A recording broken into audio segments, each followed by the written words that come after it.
Hello! J'espère que tu vas bien. Alors aujourd'hui, une petite vidéo dans les rizières. Je me suis dit que ça serait bien de pouvoir communiquer un peu de cette énergie-là du riz qui pousse. Donc là, il a les pieds dans l'eau, comme tu peux le constater. Tu me diras, le riz, il est plutôt là. Hop, tu vois, les pieds dans l'eau.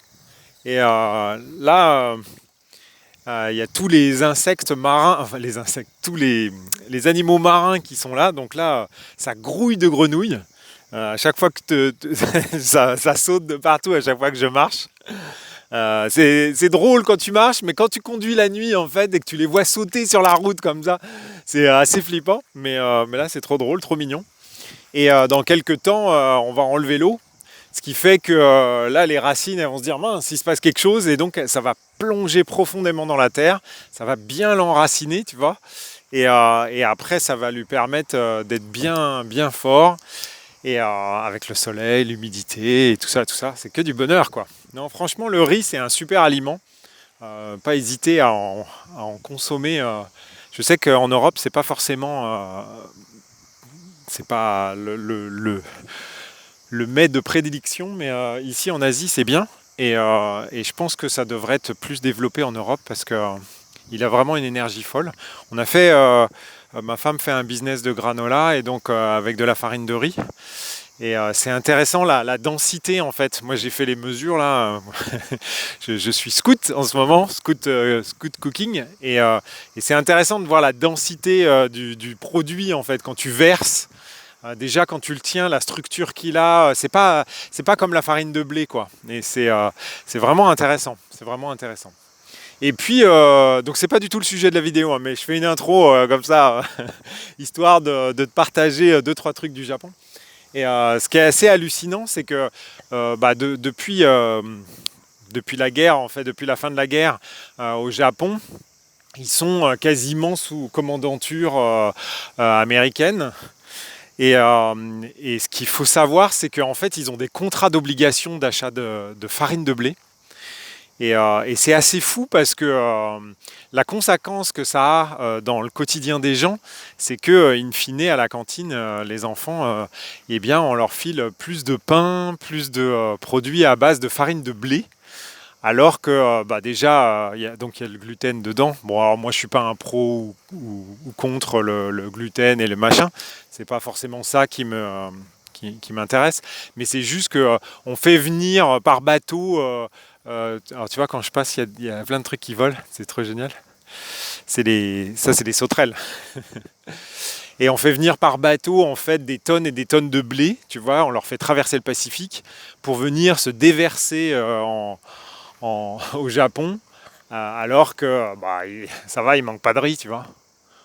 Plutôt tranquille, quoi. Même si c'est vrai qu'il y a une quantité de riz qui est importée parce que la consommation dépasse la production. Mais d'un autre côté, c'est quand même fou qu'on fasse manger ça aux gamins alors que finalement le Japon pourrait peut-être investir sur d'autres manières de produire du riz et pour pouvoir être autosuffisant. Donc, et parmi les trucs assez fous d'ailleurs, c'est qu'il y a un produit avec un nom imprononçable. Tu sais, c'est les trucs de chimie là, les mecs ils s'éclatent quand ils font des noms en chimie. Bon alors attends, on va dépasser le mot le plus long. Et, euh, et en fait, ce produit-là est interdit aux États-Unis. Il est interdit quasiment dans tous les pays d'Europe. En gros, c'est un fertilisant et en même temps qui tue les insectes et tout ça pour la culture. Et le truc qui est fou, c'est que la boîte américaine, donc elle a interdiction de vendre aux États-Unis. En revanche, bien évidemment, au Japon, pas de problème.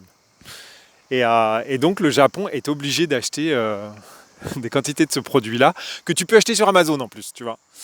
C'est un truc, parmi les trucs fous, on ne sait pas, mais nos gouvernements, ils s'amusent. Entre eux, ils se font leur petite tambouille, comme on dit. Alors, c'était pas du tout le sujet de la vidéo, mais j'avais envie de te parler de ça. J'avais envie de te parler aujourd'hui dans la vidéo de on va croire que je suis malade tout le temps, mais en fait de la maladie que j'ai eue fin juillet, qui ne porte pas de nom à ma connaissance. J'ai eu pas mal cherché, pas mal cherché, mais non. et t'expliquer en fait d'un point de vue énergétique ce qui s'est passé, et c'était ça qui était intéressant.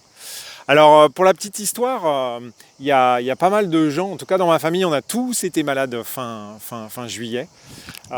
Et quand je me suis renseigné à droite à gauche, il y avait pas mal de gens qui avaient été malades aussi, mais c'était des symptômes qui étaient assez particuliers. C'était pas,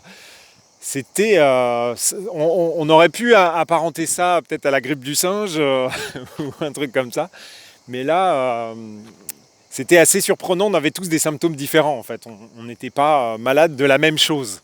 C'était assez drôle. Et dans ma famille, il y a eu mon beau-père, ma belle-mère, mes 2 filles, ma femme et moi. Donc tout le monde quoi, tout le monde chez nous. Et alors moi, ce qui est intéressant, et je ne vais pas te raconter tout, mais ça a duré une bonne semaine. Et dans cette semaine-là, il y a eu, pour moi en tout cas, la compréhension de ce fameux lien dont je parle depuis quelques vidéos là, qui est vraiment ce passage entre le physique et l'énergétique, parce que je crois que c'est la compréhension à laquelle j'ai abouti suite à ça. Mais une compréhension, c'est pas genre j'ai compris, tu vois, c'est une compréhension par l'expérience. Et tu ressens vraiment quelque chose. Et après, ça te. Enfin, comment dire ça? Ça te marque tellement que ça fait partie de toi. Et donc, c'est une compréhension que tu as vraiment assimilée. C'est pas simplement comme un théorème de maths que tu as compris. Ouais, ok, le cosinus, c'est ça et ça marche comme ça. Là, c'est vraiment quelque chose que tu as beau intellectualiser, tant que tu l'as pas vécu, tu perçois pas vraiment. Et donc, je le rappelle, hein, si tu te dis, mais de quoi il parle? C'est ce rapport entre la matière et l'énergie. Et le fait est que tout n'est pas. Enfin, tout est énergie, mais comme c'est une énergie qui est incarnée, il y a un passage entre la matière et l'énergie. Et hier, je parlais, est-ce que oui ou non on peut se soigner à 100% de par l'énergie? Oui, bien évidemment, puisque tout est énergie et que l'énergie va ordonner la matière. Donc oui, fondamentalement, oui, tu peux réordonner tes cellules, réordonner ton body de telle sorte à ce qu'il soit dans une santé différente ou dans un état de santé différent. Le seul truc, c'est que comme on est des êtres incarnés, il y a une grande partie du boulot qui se fait dans la matière. Et au début de notre existence, d'ailleurs, on n'est quasiment que matière. On pense qu'on est le corps que l'on a, les cheveux qu'on n'a plus. Et donc, la conséquence de ça, c'est qu'il nous faut vivre quasiment tout en mode « je suis un corps ». Je suis un corps physique et je m'identifie à ça et toutes mes expériences passent à travers ça. Sauf que dans la réalité, le corps, c'est un aboutissement de l'ordonnancement de l'énergie qui nous habite en fait, tu vois. Et un truc super intéressant que j'ai découvert dernièrement en bossant mon japonais, c'est que le mot corps en japonais, il y a 2 kanji qui le constituent. Donc le kanji, c'est les caractères, tu sais. Et alors tu me diras, c'est aussi, enfin c'est pas purement japonais puisque c'est quand même beaucoup hérité du chinois, mais en termes d'écriture.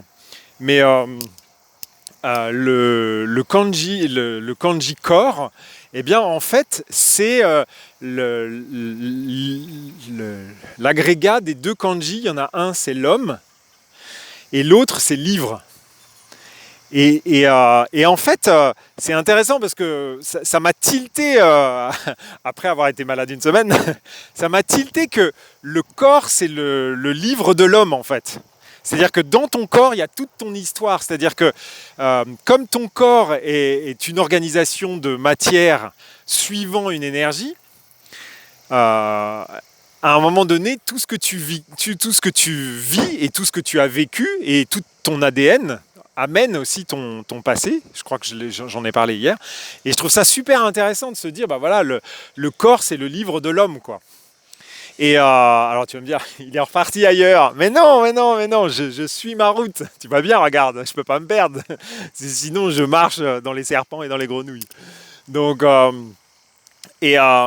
et en fait, par rapport à ce qui s'est passé chez moi, alors je vais tourner parce qu'il y a encore un papier avec leur machine folle là, ça va nous casser les oreilles autant que les insectes. Et, euh, et en fait, ce qui était vraiment fou dans cette expérience de... Ah, je suis désolé, mais le truc, c'était mort imminente. Intéressant. Donc, dans cette expérience de maladie, c'était qu'à un moment donné, bon, je ne vais pas refaire toute l'histoire de ça, mais à un moment donné, j'ai dit, bon, bah voilà, ok, je suis HS. Est-ce qu'il y a des trucs que je peux faire? Est-ce que je peux me soigner? Donc, bien évidemment, j'ai sorti tous les protocoles de soins que j'avais en tête et tout ça. Et je me suis dit, est-ce que je peux faire des trucs et tout ça? Bon, j'étais cassé, mais vraiment cassé de chez cassé. Donc, à un moment donné, je me suis dit, bon, bah, je vais faire comme l'autre fois, je vais me demander, en fait, montre-moi, en fait, qu'est-ce qui se passe dans mon corps. Et là, l'image que j'ai eue, c'est les deux mains d'un espèce de pizzaiolo, de pâtissier, tu vois, en train de pétrir la pâte. Et en fait, je voyais ses mains.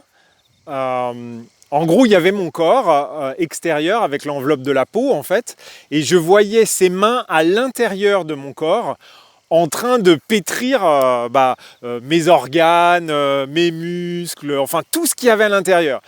C'était en gros à l'extérieur, j'avais aucun symptôme, tu vois, j'avais pas de bleu, j'avais pas de, tu vois, j'étais pas rouge, j'avais pas de fièvre, franchement, de l'extérieur, on se disait, bah arrête de simuler, Denis, va bosser un peu, fais quelque chose.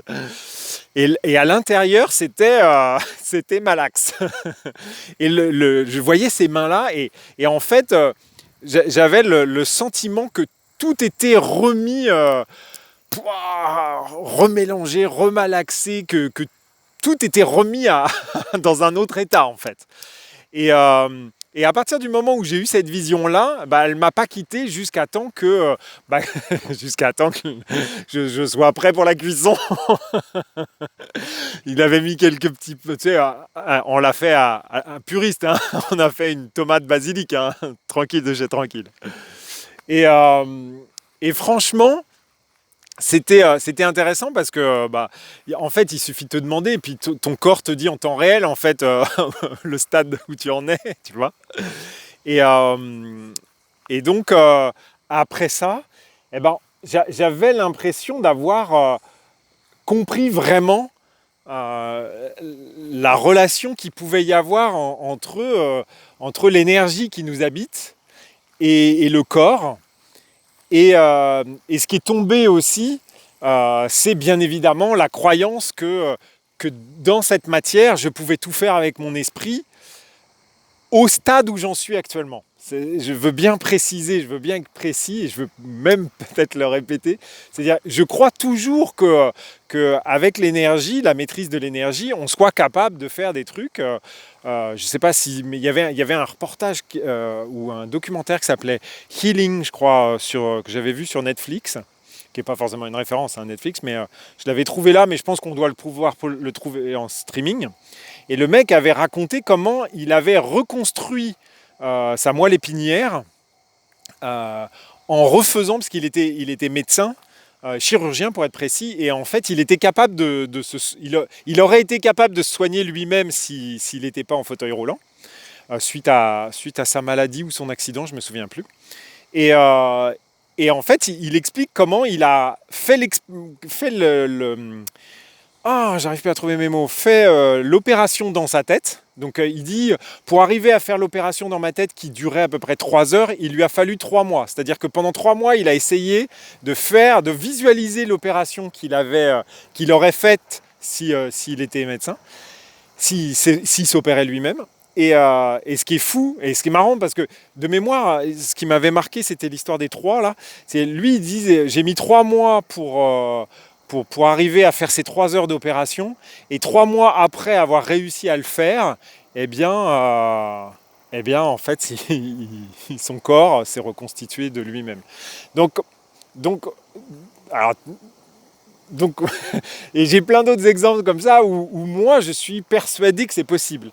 Après, c'est toujours pareil, est-ce que mon corps est prêt à le vivre, à l'expérimenter dans la matière, c'est-à-dire c'est quand même une espèce de guérison. Alors c'est pas forcément une guérison immédiate, mais bon, si tu es dans un fauteuil roulant et 3 mois après tu te mets à marcher parce que tu as passé 3 heures à faire une opération dans ta tête, je sais pas, moi j'ai bien envie d'y croire en tout cas. En tout cas, grâce à ça, qu'est-ce que c'est que ce truc là? Punaise. Bon, il y a des trucs un peu bizarres quand même qui traînent, qui traînent par terre. Il y a des fois, il vaut mieux pas trop chercher à savoir. Et, et en fait, ce qui moi me fascine par rapport à ça, et c'est surtout ça sur le truc que je veux te partager, c'est que en gros, personne ne peut connaître ton état à toi en fait. C'est-à-dire que c'est à toi d'arriver à évaluer à quel niveau tu te situes par rapport à cette capacité-là d'auto-guérison ou d'auto-amélioration de sa santé ou des choses comme ça. Et, et ce qui est fou, c'est que non seulement il n'y a que toi qui peux le savoir, mais ce qui est surtout, c'est que toi, tu as déjà toutes les clés, tu sais déjà tout, ton corps, il sait déjà tout. C'est aussi pour ça que je te partage autant d'expériences. Moi tu comprends bien que sur cette vidéo-là, j'ai rien à gagner. Je ne fais que partager ce que je vis pour pouvoir dire à quelqu'un d'autre, bah voilà, j'ai vécu ça. Est-ce que toi aussi, tu as un truc fou à raconter? Et c'est vrai que parmi les partages que je reçois, il y a des trucs fous, à raconter. D'ailleurs, on pourrait même faire des interviews, tellement des fois il se passe des trucs dans la vie des gens, mais c'est hallucinant. C'est hallucinant. Et ce que j'aimerais véhiculer, plutôt que... je sais que souvent, enfin pas souvent, mais de temps en temps, j'ai le sentiment, enfin je reçois l'énergie comme quoi les gens attendent que je dise une vérité universelle, comme si Dieu me l'avait dit, machin et tout ça et tout. Ouais, Dieu m'en dit des trucs universels tout le temps, mais en fait, il te le dit à toi aussi. Je veux pas dire des trucs et faire style, ouais, j'ai fait une guidance, j'ai fait une voyance, j'ai vu des trucs, il va se passer ça, ou alors la vie c'est comme ci ou comme ça, écoutez-moi. Je pense que ça, c'est pas intéressant. C'est pas intéressant parce que s'il y en avait un qui savait ce que Dieu avait vraiment dit, Dieu se serait pas emmerdé à faire 7 milliards d'individus, tu vois, et puis des moustiques qu'on mange quand on fait des vidéos, tu vois. Donc à un moment donné, on a tous une part de la vérité, et c'est aussi pour ça qu'on doit se l'échanger, se la communiquer, et ne pas croire que j'ai la vérité, et inversement, ne pas croire que c'est l'autre qui l'a pour soi. Pour soi. Donc voilà, c'était le petit message de fin de vidéo pour te dire, bah voilà, crois en toi, t'es une personne exceptionnelle, t'es unique, t'es forcément exceptionnel. Franchement, il n'y en a pas deux comme toi. Donc ça veut bien dire que ça veut bien dire que t'es exceptionnel. T'imagines la vie qui s'ennuie à faire un truc. Non, mais on va faire un truc moche, tordu, pas intelligent, qui sert à rien, et on va voir comment il s'en sort. Bah, déjà le fait qu'il s'en sorte, ça prouve bien qu'il est exceptionnel, non? Sur ce, je te souhaite une super journée, puisque moi c'est la soirée, tu vois, le soleil se couche. Se couche pour de vrai, en fait. Et je te dis, eh bien, mange bien du riz. À très bientôt, prends bien soin de toi. Et puis clique sur les boutons, les pouces, les machins, les bidules pour faire en sorte que la chaîne elle fasse pouah et que tout le monde prenne enfin conscience qu'il est unique et qu'il a le droit d'exister comme il est, exactement comme il est là maintenant tout de suite et qu'il est déjà avec la meilleure version de soi-même. À très bientôt, très belle journée à toi.